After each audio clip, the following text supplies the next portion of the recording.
I've been on this planet for nearly 51 years, and in this 444, I'm going to share with you 4 ideas that you can use to have better conversations, whether that be with clients, employers, employees, spouses, partners, children, anyone. And these are the lessons I've learned on my coaching journey and my journey as a teacher. So buckle in, because I might be challenging some of the things that you hadn't thought of, or you had thought of. So here we go. Hey there, welcome back to the channel. If you are new here, my name's Hugh and I'm a retirement specialist and money coach at Positive Financial Planning, based right here in the heart of the Cotswolds. And on this channel, we look at the tools, tips and habits that can help you make the most of your life force, and that's your time, your energy and your ability, so you can live a life with more meaning and more happiness. Right, let's get into the 4 ideas.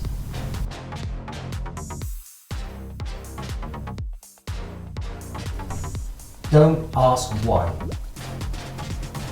Now that might seem strange, seeing as yesterday I posted a video called Why, and the thumbnail was the word why, link up there. Why would I say not to use why in a question? Well, in lots and lots of languages, including English, why can be seen as quite a judgmental question. And I'll give you an example of what I mean. Why did you sell that investment? It gives the impression that in the eyes of the person asking the question, selling the investment wasn't the right thing. And whenever you ask why, the question can't help sound judgmental, because you're trying to find out what it was about the particular action that is seen by the person you're asking as quite judgmental. Particularly useful when questioning teenagers. I have 2 teenage children. When questioning teenagers about some of the decisions they make, avoiding the use of why can be quite helpful. It's all very well saying don't use why, but what can you use instead? Well, you can use what. What were you hoping to achieve? What was the outcome you were looking for? As opposed to why did you do that? How do you think that course of action was going to help? That's quite judgmental, but it doesn't use why. So using what is often a very good alternative. What were you hoping to achieve? What was the desired outcome you were looking for?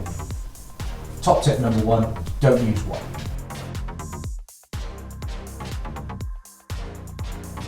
Don't close an open question. Now, this is one of my weaknesses, and I do it all the time. And because I do it all the time, I'm starting to notice myself doing it, but I also notice other people doing it. And here's a really good example of closing an open question. So we all know that open questions are really good because they get people talking. It's not a yes or no answer. All right, so when you close an open question, you start with an open question, and then before the person's had a chance to answer, you give the closed question. So what I use all the time, I will always ask people, how you doing? Are you okay? How you doing is an open question, and I immediately follow it with, are you okay? And that's a closed question, that's a yes or no. So if you can, ask an open question and then zip it. Don't say anything, and let the person answer. So top tip number 2 is don't close an open question. Let there be silence, and let the silence ring out, and embrace the silence, because the silence allows the person you've asked the question to think about their response, and then they can give it. So embrace the silence. And that's a free tip, by the way, that's not one of my free. So that's top tip number 2, don't close an open question.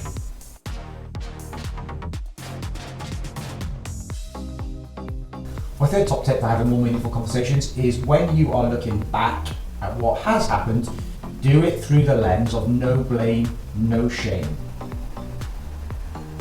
Don't be judgmental. Assume that the person made the decisions at that time because they were trying to do the best that they could in the moment. Nobody deliberately sets out to make bad decisions. We're all trying to do the best we can in the moment based on the information that we've got. So when looking backwards at what has happened, no blame, no shame, no judgment. But what we are looking for is we're looking for learning, and we're looking for accountability. We need people to own their decisions, but for us not to judge them on it, and that will help them learn. So that's top tip number 3, no blame, no shame when looking backwards.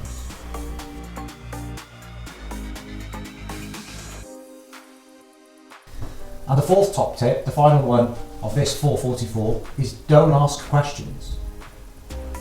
Now that might seem mind-blowing for some of you. How can you not ask questions? Well, it's very easy to have conversations where you don't ask any questions at all and you do very little talking. And this is how it goes. The first thing you have to understand is that a conversation always follows a similar pattern.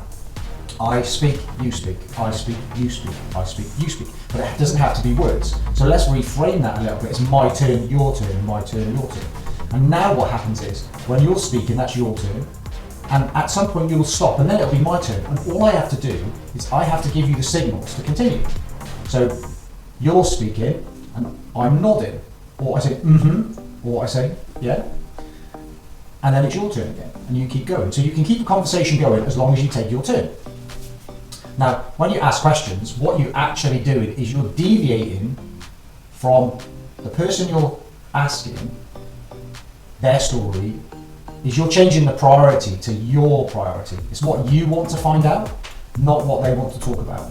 So by not asking questions, you're allowing the person you're speaking to take their story, their words, where they want it to go, not where you want it to go.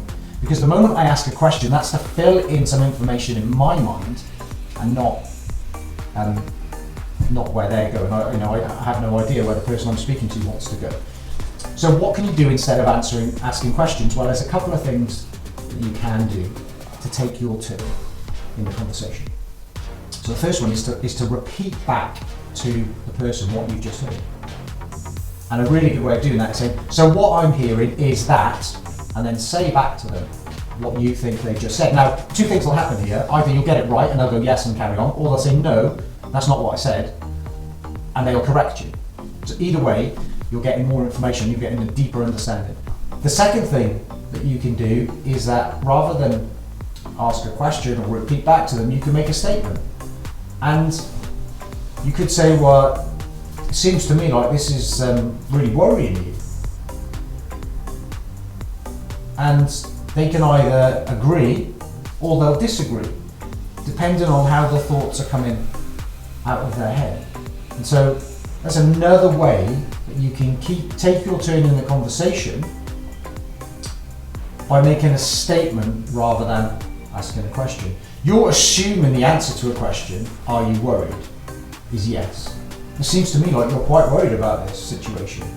And either they are, in which case they'll say yes and expand on it, or they'll say no, that's not how I feel. I feel stressed, or I feel frustrated, or whatever it might be. So that's tip number 4, don't ask questions.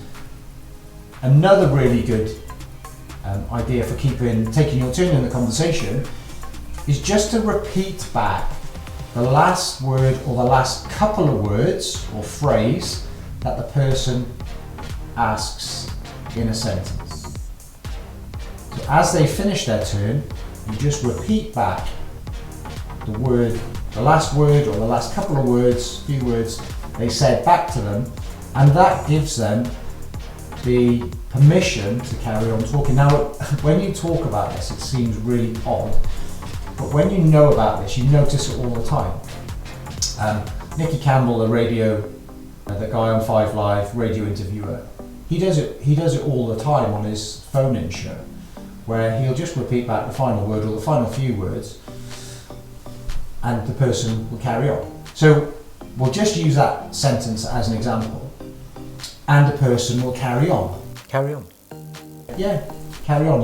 People can keep talking once they get given permission. Give them permission. So you should try it, have a go at it. It's very, very powerful. Having a conversation where you don't ask any questions. That's always my challenge when speaking to financial planners, to get them to think about doing a full fact find meeting where they're getting to know a client without asking any questions at all. Very challenging, but it can be done. But you have to be able to listen very closely to what's being said and what isn't being said. So that's it for this 444. 4 ideas that can help you have more meaningful conversations with people that you care about and more important conversations. If you've enjoyed this video, I'm sure you'll love some of our other 444 videos. There'll be a link to that in the end screen, our 444 playlist, and also a link to the why video that I posted up yesterday. Until next time,